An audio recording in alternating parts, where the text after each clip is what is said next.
राधे राधे दोस्तों, कैसे होंगे आप। आई होप आप सभी बहुत ही ज़्यादा अच्छे होंगे।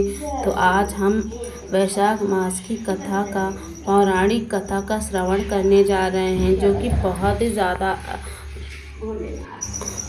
ज़्यादा फलदायकी ये कथा है। तो दोस्तों, वैशाख मास की कथा, इस दिन जो भी मनुष्य स्नान करके पितरों को तर्पण करता है और पिंड दान करता है, तो उनके पितृ नरक की यातनाओं से उठकर उच्च कोटि को प्राप्त करते हैं, और इसीलिए यह तिथि पितरों के उद्धार के लिए अत्यंत फलदायिनी बताया गया है दोस्तों।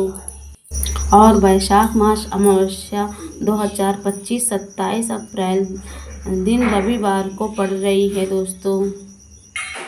तो दोस्तों चलिए, आज हम फिर एक नई कथा का श्रवण करते हैं, जो कि बहुत ही पौराणिक कथा है।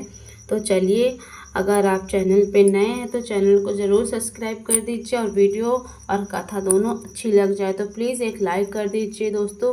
तो चलिए, हम पौराणिक कथा का श्रवण करते हुए सुनाते हैं कथा।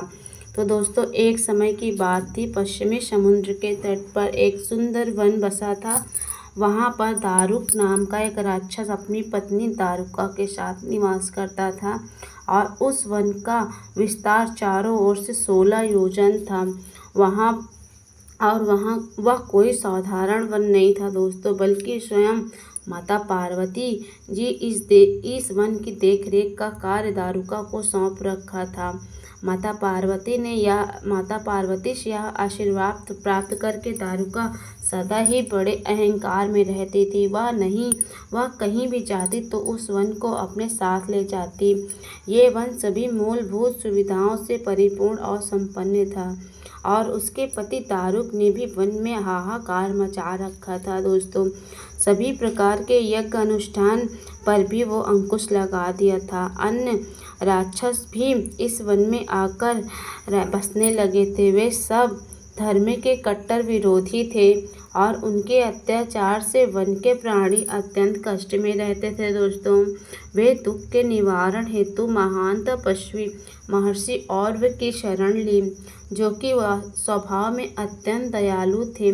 इन प्राणियों की व्यथा सुनकर महर्षि औरव ने इन राक्षसों को श्राप देते हुए कहा कि जब भी वे राक्षस पृथ्वी पर किसी भी प्राणी को कष्ट पहुंचाएंगे या अथवा आहत करेंगे, या किसी भी यज्ञ अनुष्ठान में बाधा उत्पन्न करेंगे, तो उनका सर्वनाश हो जाएगा। महर्षि और वो की इस श्राप को सुनकर देवता प्रसन्न हो गए। उन्होंने सोचा कि दारुक पर आक्रमण करने का यही सबसे अच्छा अवसर है। देवताओं ने अपनी सेना लेकर राक्षसों पर चढ़ाई कर दी।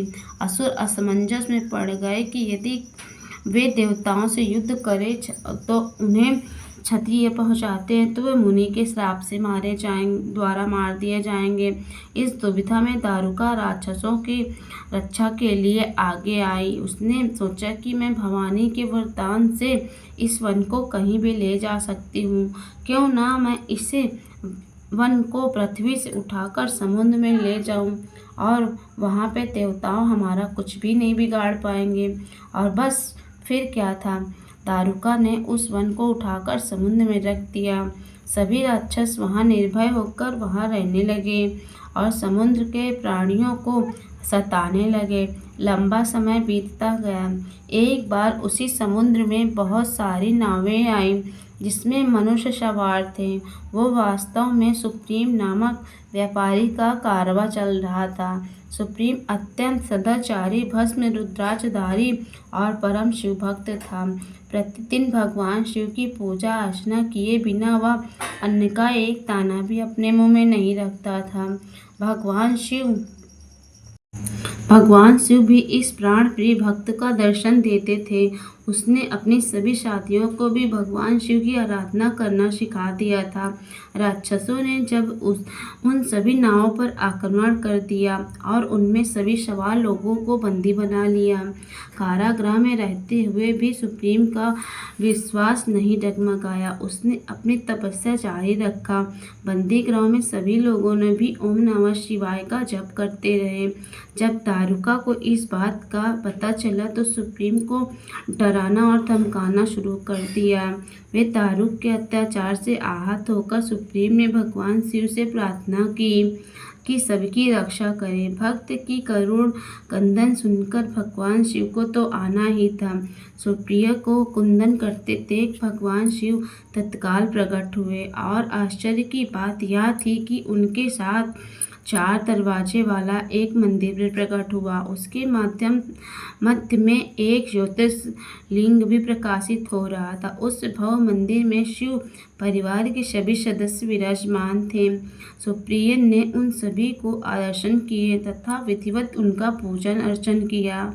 अपने भक्त की रक्षा के लिए भगवान शिव ने अपने पशुपात शास्त्र से उन सभी राक्षसों को काट डाला और अपने भक्तों को उत्तम वरदान देते हुए भगवान शंकर ने कहा, आज से मैं इस वन में सदा ब्राह्मण, क्षत्रिय, वैश्य और शूद्र इन 4 वर्णों के धर्म का पालन होगा। शिव धर्म के उपदेशक, प्रचारक और प्रवर्तक इस वन में निर्भीक होकर रह पाएंगे। यहाँ राक्षसों का कोई स्थान नहीं होगा। और हम जानते हैं कि ये वन को दारुका ने स्वयं माता पार्वती ने वरदान किया था।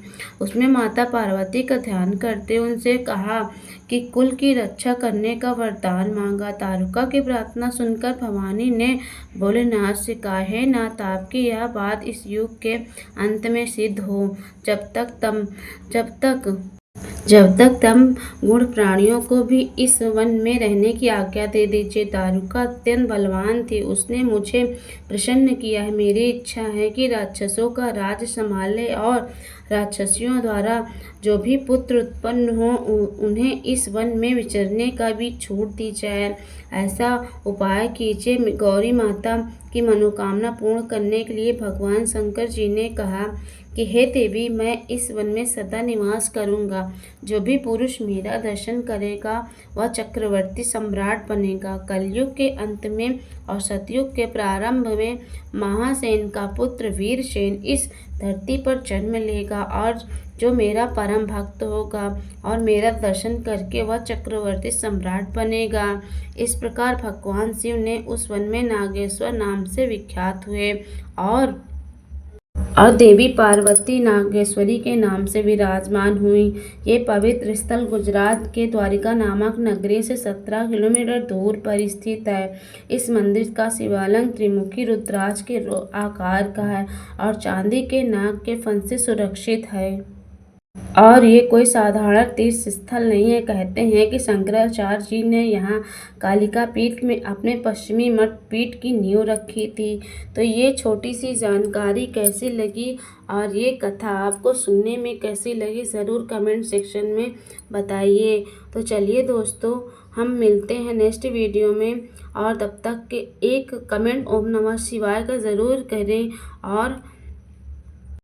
और इस वैशाख अमावस्या पे पितृ तर्पण और स्नान ज़रूर आदि क्रियाएं ज़रूर करें।